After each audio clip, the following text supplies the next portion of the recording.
Greetings, gentlemen. How's it going? My name is Scott McKay, and you're tuned in to yet another Mountaintop podcast from X and Y Communications. You can find me all over social media on TikTok, on X, on YouTube, and now on Substack at Scott McKay. And you can also find me at Real Scott McKay on Instagram. Gentlemen, if you're not a part of the Mountaintop Summit on Facebook, sure hope you'll join us. It's a thriving group of men who want to get better with women. Guys, probably a lot like you. So come join us, have a good old time. And as always, the website, of course, is mountaintoppodcast.com. My guest today is a new friend of mine. He's very smart. He's very accomplished. He's good at what he does. He's got a new Netflix special coming up and a couple of new books. So he's getting around and making a name for himself. And more importantly, helping men just like you live better lives. His name is Dr. D. Yvonne Young. He is the reality check doctor. How about that? Try that on for size. He more formally is a behavioral neuroscientist out of Houston, Texas, just down I-10 from here in San Antonio. And today we're going to talk about self-aware masculinity. Everybody just calls him Doc. Doc, how's it going, man? It's going well. I'm looking forward to having this conversation. Yeah, me too. Self-awareness seems to me to be something that kind of fell off a cliff during COVID. Everybody was kind of sequestered on their own without any need to really, be aware at all of anything, let alone other people around them. And it's kind of like we lost all our skills and forgot about them once we became social again. You know what I mean? Yeah. Yeah. One of the things that is critical, what men think is masculinity typically has not been shaped by anything masculine. It's been shaped by culture.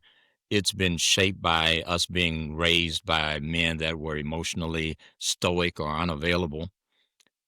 However, we have to understand that everything evolves. Many of us, if you're a baby boomer, Gen X, Gen Z, you probably had a dad that lacked being hugged. They were either over-validated in an inappropriate way or not validated at all. So we have to figure this out now. Fortunately, we live in a season where information is readily available. The downside of that is a lot of crap that's readily available too. So today, what I'm hoping that we can accomplish, and me having the real blessing of being on the Mountaintop podcast, is that I think clarity provides a path forward.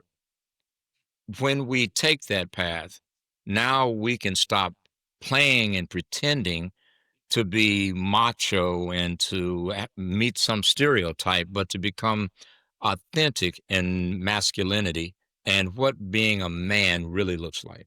I love it, man. I'm all here for it. We talk a lot around here, Doc. You'd have no way of knowing this. I don't expect you to be a consumer of massive numbers of episodes since we just met. But there's a big difference between being macho and being masculine. Unfortunately, in this society, much to the chagrin of us all, there really isn't a female equivalent to macho, is there? Mm-hmm. Women will watch the Hallmark Channel at Christmas time, go get their nails done, go to spa days, giggle till they snort with all their, BFFs on Friday night drinking chocolate martinis, go to the mall, and we don't want anything to do with any of that. Because to us, that's kind of just the slag that comes with them being women. It's not what attracts us to women. It's what they do that we kind of just don't want to be a part of. Yeah. Meanwhile, over here on the men's side, we drink each other under the table, go play golf, drive big four-wheel drive trucks, tinker with our Harleys and our mountain bikes in the garage, talk big game, bust on each other. That's all macho stuff that women are like, well, I guess the guys are just going to do that, but I'm not interested. Meanwhile, that kernel of sexual energy, the masculine and the feminine, igniting each other sexually, to bring about really the psychosocial part of sexuality is what that masculinity and femininity does. So we as men are going to have to carry ourselves, conduct ourselves in a way that really should be primally ingrained within us. But it seems like you just so eloquently started to get at there, Doc. It just seems like society is trying to shift us away from what masculinity really means, and either trying to have us reimagine masculinity as whatever we want, or try Mhm. to really turn us more into women. Meanwhile, women um, who are angry at men for what men have done to them, sometimes rightly so, want to pronounce all masculinity as toxic. And, Mhm. you guys are going to have to do better, whatever that means, but we haven't been told what that means. So the idea of all masculinity being toxic and you should just Mhm. stuff it down and stop it. Meanwhile, that's there, but meanwhile, women in many ways are taking the positive masculinity and co-opting it for themselves in the workplace. And to me, what that does is it cheapens femininity, because in my mind, Doc, femininity is what we're all here for. It's everything we live for on weekends. It's everything that the beauty and the joy and the fun and the play and the hospitality and the comfort that Mhm. women bring to the world. And we as men, making women feel safe and secure and Mhm. protected to bring that femininity out into the world. It just seems like a real shame to me that all of that has gotten diluted at best and ignored or even redirected at worst towards this this really, yes, it's a dilution of society where masculinity and femininity don't matter anymore. And as you know, once a word can mean anything, it Mhm. means nothing. Yeah. Just like if God can be whoever you want God to be, then there is no definition of God. And if masculinity and femininity could be whatever you dream it to be, then there is no definition of masculinity and femininity anymore. I don't know if any or all of that tracks with what you're getting at, but I'd love to hear your version. Go for it. Well, you covered a lot of things. So Indeed. there, there's a way to deconstruct this. The first thing is you use this word primal earlier. And Mhm. primal, by definition, is operating from the part of the brain that, the deeper structures, the amygdala and the thalamus and the red nuclei and all that stuff. But bottom line is our visceral reactions are predicated on fight or flight, freeze, procreate, survive, pleasure, pain, type signaling. And what we're reacting to is cues in the environment. Well, primal man had to do one thing: survive. And when you're in survival mode, you're not having higher functions. A good example, you look at a guy digging out in the trash. Well, he is in survival mode. He's not thinking about germs. He's not thinking about calories. He just wants to eat. And to meet that need, he will see, can I consume this? Does it smell? Is it sour? I'm going to eat it because I will no longer be hungry. Well, fortunately, many of us are not in survival mode anymore. But there's some of us that are and don't even know it. Mm. When that happens, we look at women and we look at masculinity as part of an ecosystem on one level, like I need someone to take care of me. That's when you see a lesser evolved man or a man that's not economically stable, he will look to a woman as a resource. Like, you know what, baby, can I have $20? Or as validation. Man, this chick is so hot, nudging his friends. Hey, look at that. And then he's looking at her butt and her boobs or whatever. So now he's using this woman as a source of validation rather than as someone to engage in a meaningful dialogue or play a meaningful role. So what's happening with us is we've got this intersection where you have men that are self-actualized and self-sufficient. You have men over here that are broken. They are victims of their environment. You've got a section over here that culturally and socially they're in a diminished state either because they don't have the right melanin content in their skin or the right hair texture, or they're the minority group and whatever that is, that dynamic is. And then you got guys over here that simply they just don't care. They're checked out, and they're checked out because they feel like, well, who cares about me? So why should I care about you? What we have to do is show ourselves a little compassion, show ourselves a little empathy, and accept not just, who we are, but let's kind of take a look at who we're not. And when we can look at ourselves and say, I don't have that big house, or I don't have that, that big $150 truck. Matter of fact, I'm on the I have the bus. $150 truck. That's Yeah, me. yeah, you know what I mean. We're on the bus. Well, I should have added the other zeros, but the $150,000 truck. But I'm we're just teasing you. when you're Not a too far guy, off though. Yeah, but go ahead. yeah, when you're a guy and you're really trying to make sense of life, that can't happen till you make sense of yourself. I agree. I And think that's as we brilliant. learn to make sense of ourselves, which is probably a good idea, now we're positioning ourselves to not only see ourselves the way that others may see us, but we at that point, by intention, can shape how we want ourselves to be seen by others. Let me go ahead and jump in here Go because ahead. you're touching on wonderful things and there's so many great things to cover. You would have no way of knowing this, but a lot of what you're talking about we've covered on this show before. But you said a couple things that are so brilliantly different that I want to make sure they don't just wash under the bridge. Clearly, you're talking about the Maslowian hierarchy. Mm-hmm. If I haven't eaten for a couple days, it may feel like, yeah, I'm really hungry, but put concrete shoes on me and throw me at the bottom of a lake, and all I can think about is oxygen. Mm-hmm. Oxygen, just like right now. Too many words in one sentence. But the guys who are there self-actualizing, which of course is a very Maslowian term, Mm-hmm. they don't have to think about where their next meal is coming from, et cetera, et cetera. But not all of us as men are to that point logistically in our lives yet. So I think that really does affect where we're going to be coming from. And you could call it primal, archetypal, whatever that deep-seated history is within us from olden days. We are going to be in fight or flight mode, either in ways we recognize, Mm-hmm. or if we're further up that Maslowian pyramid, Mm-hmm. it's going to sneak up on us. Just like you're saying, we're still going to be looking for reasons to fight and flight. Mm-hmm. And, not to open up a can of worms, but I would think that absolutely succinctly nails why people get on social media and complain about and bitch about and fly the flag for and die on the hill of things that don't even affect their life. Yeah. Politically, whatever, because it's a mess and people don't have anything better to do.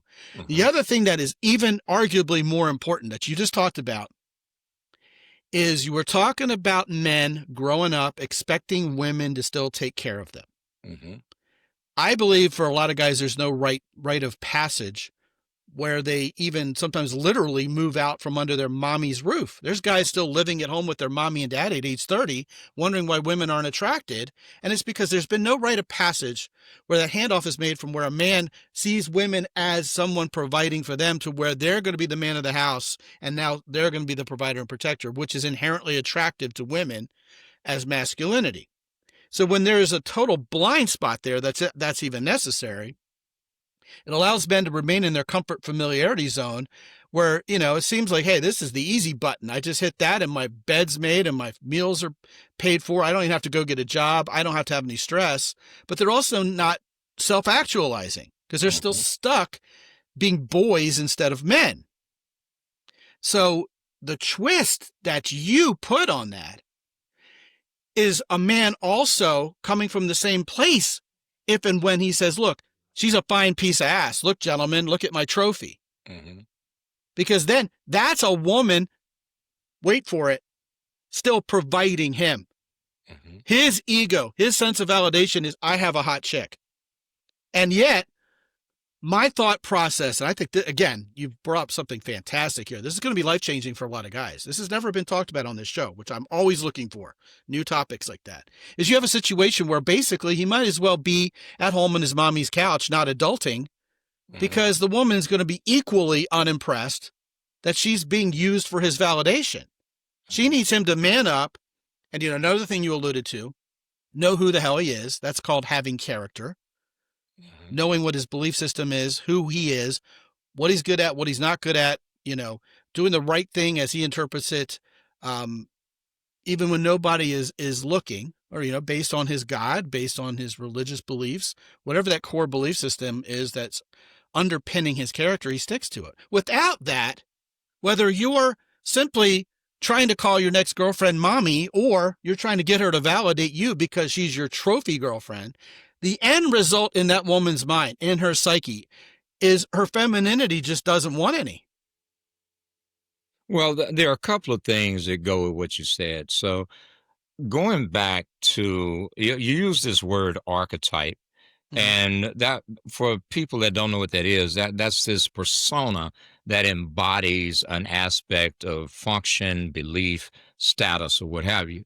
So many of us are living in an archetype, excuse me, that is been our protector, or it's been our source of self worth or validation. Here's a good example of this. I have a whole lot of high net worth public figure type clients that come to my practice to see me. Some of these guys, they could write a check and the bank will bounce. Now, what's happened is they either had an athletic prowess, they were born with the right last name, and they realized that, you know what, because I do this, I am esteemed and I'm honored. So you should acquiesce to me. And they look at that from friends to women. What we don't look at is, okay, what ecosystem is feeding that? And a lot of your frenemies you're picking up the tab, you're buying the beers, you're buying around, you had a damn suite at the stadium. Mm-hmm. Those guys aren't expecting anything more from you than what their selfish association with you brings and provides for them. I call it this wingman effect where, the guy makes a good wingman. Well, of course, because he doesn't have his own damn plane, number one.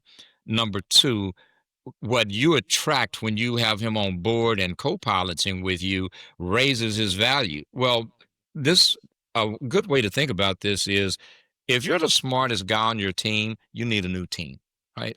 You get Norman in a relate, Schwarzkopf. If huh? you're Norman Schwarzkopf also said something similar. Yeah, yeah. If you're the smartest guy in the room, you're in the wrong room. Yeah, you're in the wrong room. Yeah. So what happens with us is that we should question ourselves and question, all right, here's where I am. If you're going to become, I'll use the phrase self actualize, because I don't think we ever really reach that, but I think as we strive for it, then we have to ask ourselves, okay, here's what I'm doing right, which is going to help you with resilience and self efficacy. But autonomy is, what am I capable of doing now? Now that I've done this, what am I capable of? And see what happens with us when we deal with women, we have relationships. We find ourselves challenged when this woman is unattainable. So we'll pursue, we will engage, we'll have meaningful, substantive interactions with this woman. Now, when we conquer, meaning you've slept with her 5 times, so it's not new anymore. Or when you don't have to worry about her being somewhere because she's got 2 of your kids and, Right. she's playing her role. Well, the next stage in your life is what now?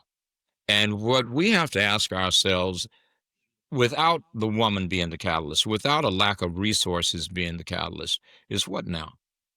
What am I doing with myself and my life right now that is going to move me toward being the man that I have a vision for being?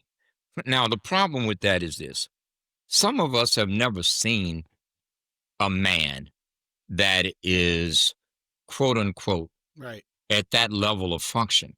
Right. We had a dad that he's a man because he built $1 million company, or he's a man because he whooped somebody's ass, or he's a man because he's 6'3", 280 pounds. Well, the truth is, those are attributes. Those are not the constituents of what makes you a man. And what I think what a lot of us are doing is, we're looking for an external solution for an internal problem. In order to move past mediocrity and to move away from having transactional relationships with everybody and to move into a transformational space, we have to have the courage to take the road least traveled. And that road is working on yourself, identifying these places in you And I'm not talking about the psychological stuff. I mean, just really going deep and thinking about, here's where I am. You look around yourself and see who's in your company. You look around yourself and you see, what is this environment taking from me and what am I giving it? And when you can examine these deeper structures of your being, now we start talking about a new definition for masculinity. I believe that the epitome of coming into what I would call the animus season of your life, where you are really the embodiment of masculinity, is when you can admit the things that still hurt you, when you can deal with the wounds. You can look at your aspirations and say, I did achieve that, but what was the point? What kind of legacy did this achievement I just have bring not only into my life, but to these offspring that I produced? In other words, you built $1 million company. Your son is an asshole and you are too. Or you are really a nice guy and you look out for everybody, but you do it at your expense. And you're looking at these situations where you now have this passive aggressive behavior with people that actually care about you, but you want the attention from people who don't give a damn, that are just using you for whatever function you provide. See, this level of clarity will only come to you through introspection and self-awareness. Let me jump in here for a second, because once again, you're touching upon something that hasn't been talked about on this show. I think we as men realize that providing and protecting, making those we love safe, acting in the best interest of those we love, is what masculinity is all about. We've talked about that a lot around here. Mm-hmm. But what you're bringing is a meta level of maturity to that conversation, in my opinion. Perfectly said. Because what goes on, you're not just a man. You're not a boy anymore. Now you're not just a man. Now you're a grown-ass man. Yeah. Now you're in a position to be a mentor for others. Now you're in a position to make the next generation great. And what that means is, yes, you've accomplished some things.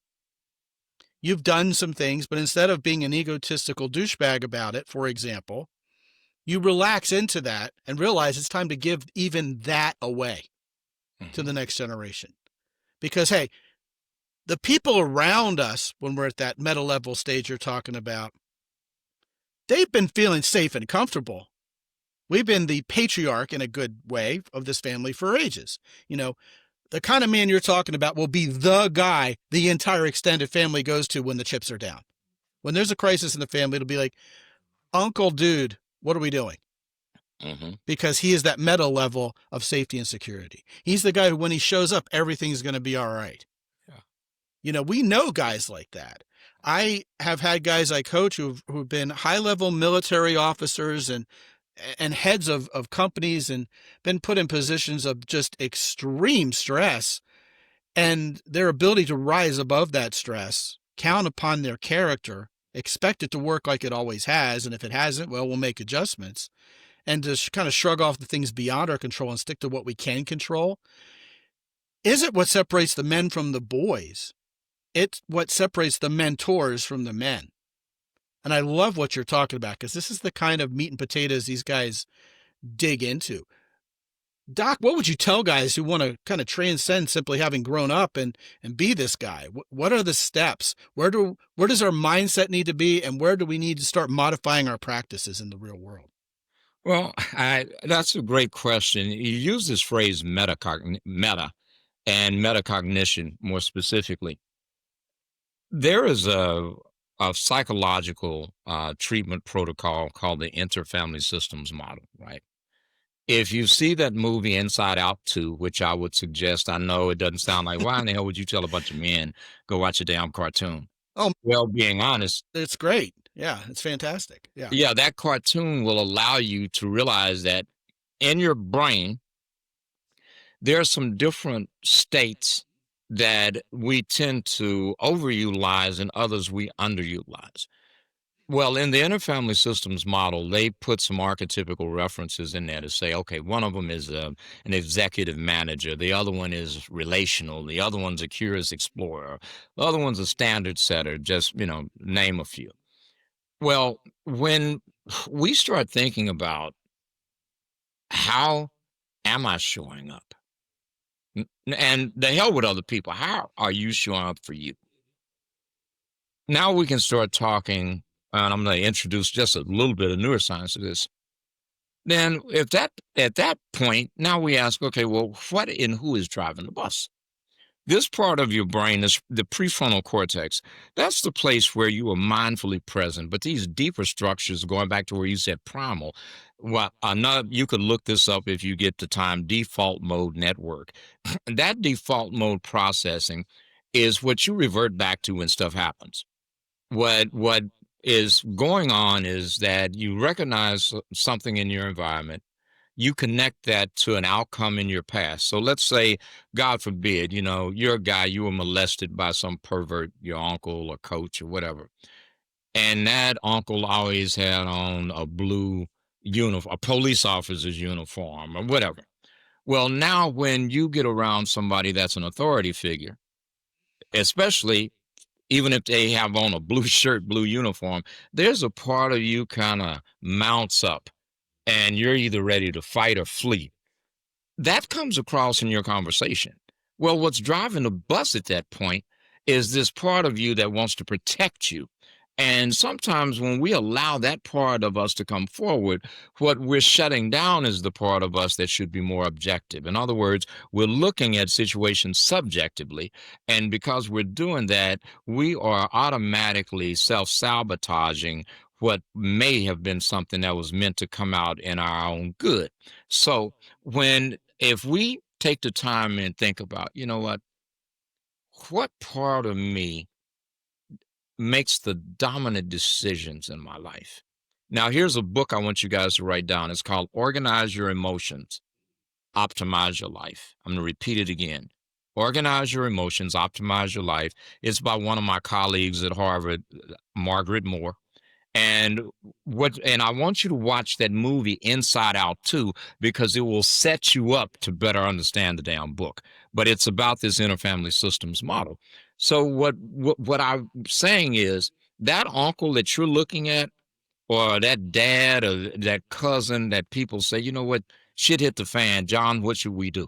That guy, he has learned to regulate that interfamily system in his brain where he can make a conscious shift from being in default mode and always hyper vigilant. The guy, man, I don't take no shit. That guy. Well, that's an aspect of a persona in your brain. It's the hyper vigilant, right?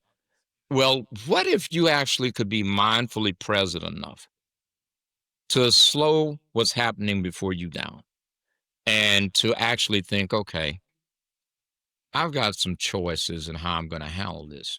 Well, see, now when you put that thought process present, you're no longer allowing the default mode network to auto run everything.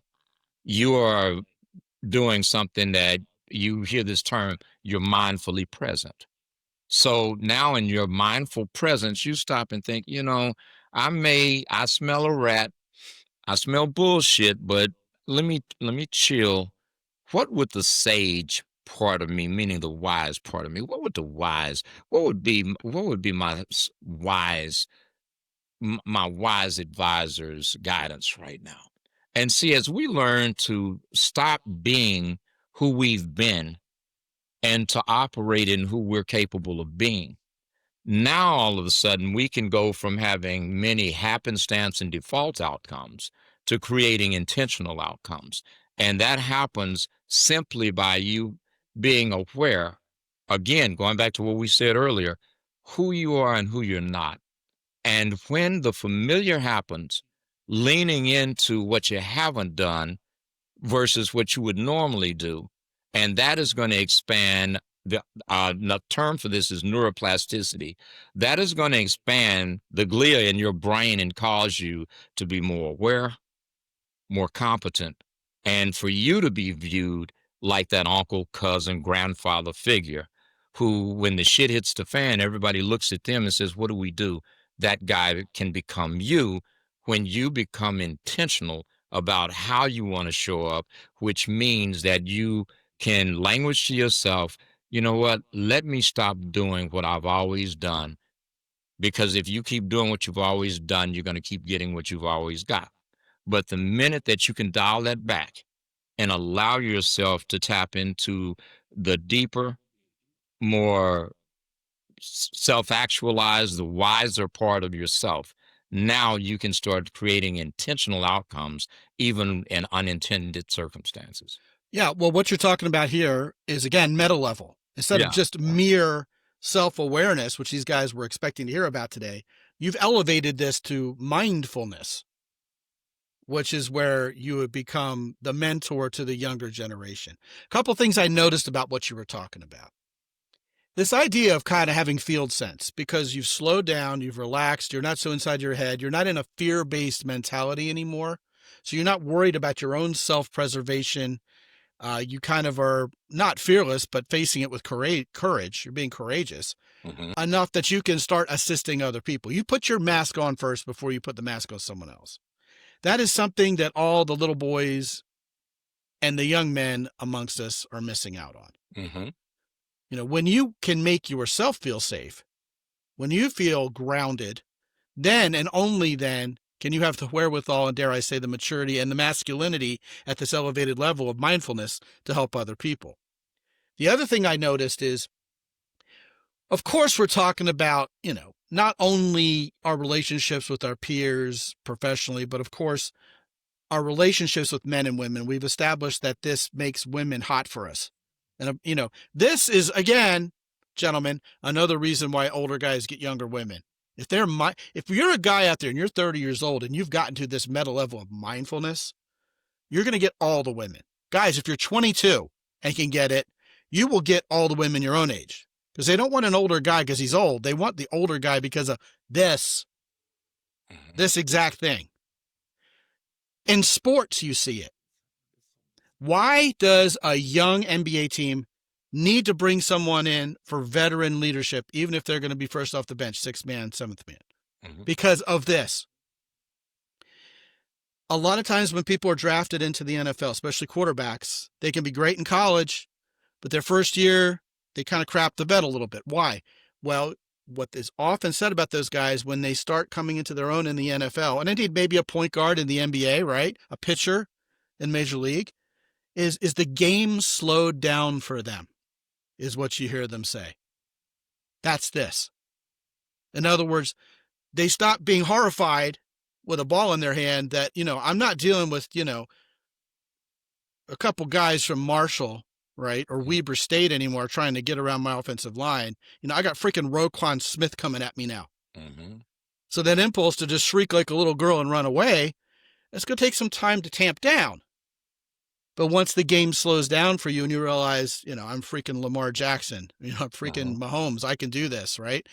Then the game slows down for you. And Lamar is a great example, by the way, of a guy who the game slowed down for.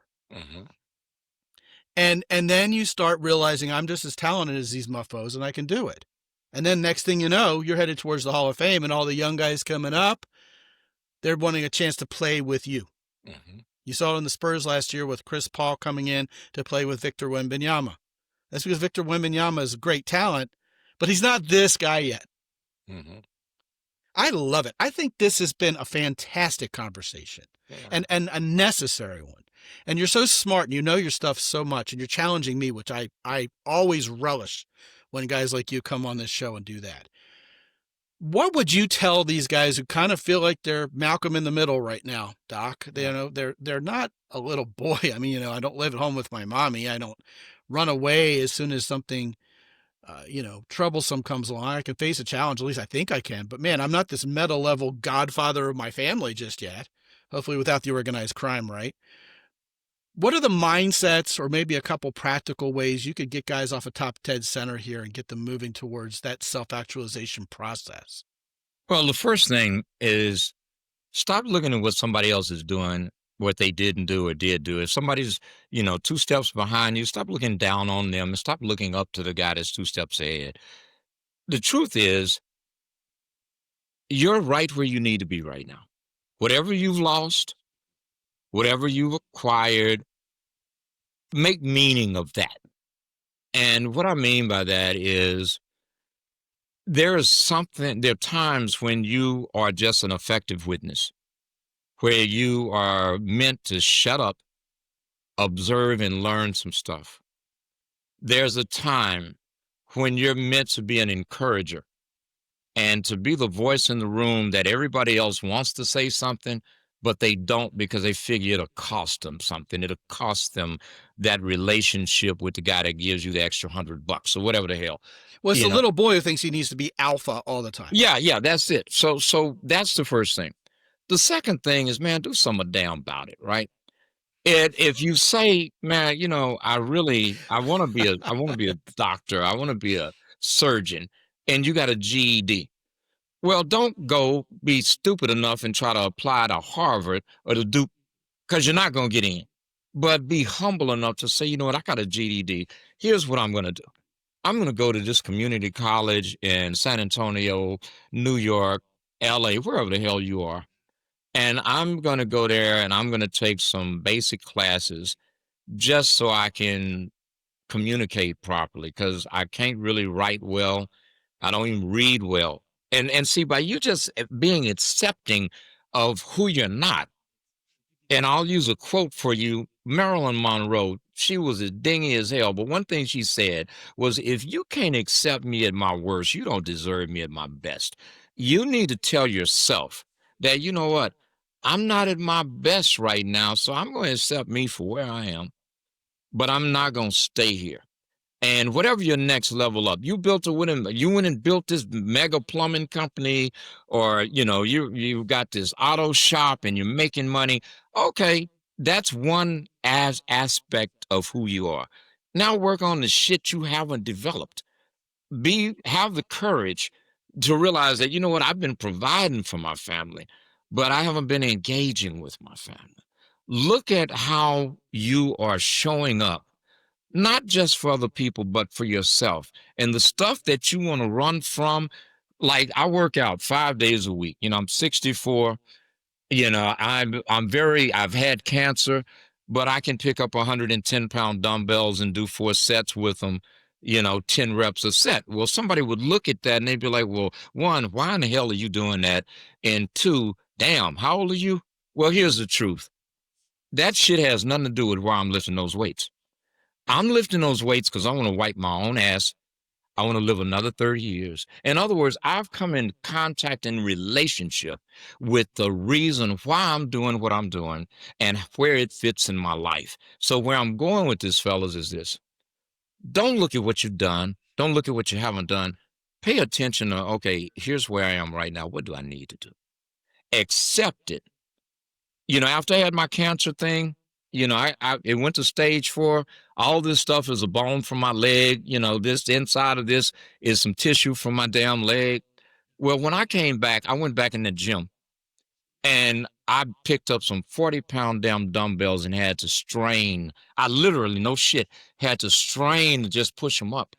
But I knew right then and there, I said, you know what? Not only am I going to get back where I was, I'm going to get back there better because what God has given me, he let me live. My friend Robert Reed, who played for the Rockets, Robert and I worked out every day. Robert's dead. Robert got cancer after me. I remember him saying, I'll pray for you. And I remember me telling him, bro, go to MD Anderson. Oh, he let his ego choose his medical care. That's why my dear friend is dead. A guy that was like my younger brother, same thing, dead. When you get your wake-up call, whatever it is, mine was cancer. Another one was, okay, all of a sudden I'm not making what I was making. What the hell? Why'd my money just drop? Whatever your wake-up call is, accept that. And if you're not spiritual and you're agnostic, ask the question, what is this season in my life teaching me? And you'll get an answer. If you just be quiet and still long enough, you'll get an answer. And then realize, okay, what's my one step I can take to move from where I am to where I'm supposed to be? Take that step, take it for the right damn reasons, and the rest will work itself out. Well, Doc, if you think about it, that's all you can do. Yeah. Everything else would be an excuse. If you're living in the past, there's no action there because it's in the past. There's no proaction. Yeah. If it's something so lofty, you're never even going to get to step one with it. It's an excuse. Yeah. But what you have right now, your next step in front of you, you have no excuse to take it. There you go. Which is why I love what you said. His name is Dr. D. Yvonne Young. You can call him Doc. And his new book is actually a massive update of his first book. And by popular demand, it's coming back out again right about the time that this show is going to drop. It's called Break Up, Don't Break Down. And assuming you're talking about breaking yourself for the getting better. out of toxic relationships and so actual literal breakups. You. Okay. But understanding that, a relationship complements your life. It doesn't complete your life. So now that you're in this season where you're going through a divorce, God forbid, somebody you love, your old lady, your wife died, or where you just realize, you know what, I can't do this shit anymore. That book is a roadmap to understand how to deal with that, how to make sense of it, how to evolve from it, and then how to create an intentional outcome for the next season in your life, be it alone or with somebody else. Beautiful. And also, you have a Netflix special coming up. That's under wraps. I'll just say it like this. I can't tell you guys what it is, but just remember Dr. D. Yvonne Young, and you'll know a lot more about that soon as Netflix decides to share with the world what they're up to. I can't wait to watch it myself. I know it's going to be life-changing. Yeah, it's going to be a big deal. The Reality Check Doctor. I love it. I love it. And when you go to mountaintoppodcast.com/Yvonne, IVAN, you're going to be magically teleported to drdYvonneyoung.com. What are they going to find there, Doc? Resources to help you live a profoundly extraordinary life. My practice, I don't take everybody, but if you and I match and we're here to hear, you'd probably be a good fit for my practice. I always tell people the truth can withstand inquiry. Just Google me, put my name in AI, and it'll tell you if you're a good fit for me and not in vice versa. If anything, I'd much rather work with the guys who love women, want to do better, are going to pick themselves up by the bootstraps and really want to dig into those things ChatGPT can't possibly know about them. Yeah. So I love it. What a great conversation. I immediately sense here that you have a lot to share that we haven't even touched the surface yet. So I'm sure hoping that you'll come back and visit us. Will you do that? Of course, Scott. Thank you for having me on the Mountaintop Podcast. And Scott, you're a hell of a cool guy, man. It's wonderful. Thanks, man. Back at you, man. I hope we can collaborate on some things. Definitely. That'd be great. Yeah. Gentlemen, check out Jocko Willink's company, Origin in Maine, the Keyport, and Hero Soap, all of our three longtime illustrious sponsors at the mountaintoppodcast.com. When you get anything from our sponsors, please use the coupon code MOUNTAIN10 to get an extra 10% off. Also, guys, check me out on Substack. It's at Scott McKay on Substack. I am telling you that if you can handle the truth, just like there at the banner at the top of this video version of this podcast, if you're watching instead of listening, which I hope you are, you're going to see me write about things that you don't hear or see me talk about much. That's where I'm putting all the stuff that I wouldn't tell the masses in the newsletter or possibly even in this podcast. Nothing bad, just kind of off the cuff stuff and digging a little deeper.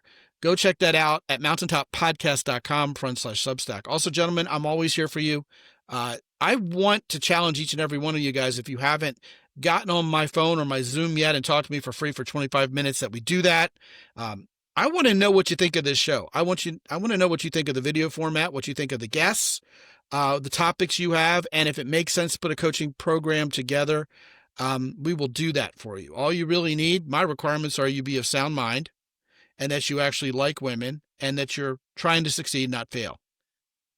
Those are the three legs of the stool. You can check those off. We're going to work out fine. All of that and more is there for you at mountaintoppodcast.com. And until I talk to you again real soon, this is Scott McKay from X and Y Communications in San Antonio, Texas. Be good out there.